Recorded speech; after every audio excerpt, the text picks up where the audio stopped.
Hello everyone, আমি রিমা আরও একটি নতুন ভিডিওতে তোমাদের সবাইকে অনেক অনেক ওয়েলকাম। তো বন্ধুগণ, আজকে তোমাদের সাথে কিন্তু কোনো ব্লগ শেয়ার করব না। আজকে এসছে একটা রেসিপি শেয়ার করতে। ওই যে কর্তামশাইয়ের জন্য অফিসের টিফিন রেডি করে দিই তো প্রতিদিন, তো আজকে কিন্তু বানিয়েছিলাম ডিম পোস্ত। তো কিভাবে ডিম পোস্তটা বানিয়েছি সেটাই তোমাদের সাথে শেয়ার করব। দেখো, এখানে কিন্তু আমি 3টে ডিম বয়েল করবার জন্য বসিয়ে দিয়েছি, তবে একটা ডিম কিন্তু আয়ান্সের জন্য। তারপর আমি একটা বাটিতে পোস্ত, কাজু বাদাম, বাদাম নিয়ে নিয়েছি। সেগুলো কিন্তু আমি একটু গরম জলে নুন দিয়ে কিছুক্ষণ ভিজিয়ে রাখলাম, যাতে পেস্ট করতে আমার সুবিধা হয়। তারপর একটা পেঁয়াজ ঝিরিঝিরি করে কেটে নিয়েছি, দুটো লঙ্কা নিয়েছি, তারপর কিন্তু 4 কোয়া রসুন গ্রেট করে নিয়েছি।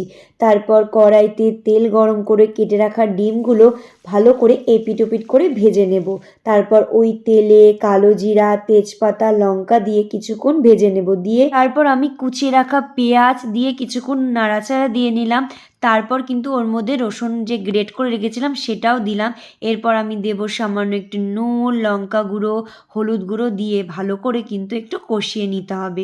তো কষিয়ে নেওয়ার পর ওই যে আমি রেখেছিলাম পোস্ত, কাজু বাদামের যে পেস্টটা রেখেছিলাম সেটা কিন্তু দিয়ে দিলাম।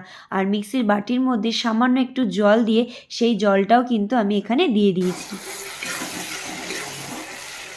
তারপর ওর মধ্যে আমি একটু মিষ্টি দিয়ে দিলাম যাতে খেতে টেস্ট হয়।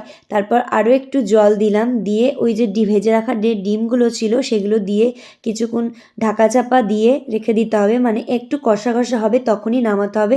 দেখো, অনেকটা জল শুকিয়ে গেছে, গা মাখা মাখা হয়ে গেছে। তো নামানোর আগে আমি একটু গরম মশলা দিয়ে দিলাম। তো রেডি আমাদের ডিম পোস্ত। কেমন লাগলো সেটা কমেন্ট করে জানিও।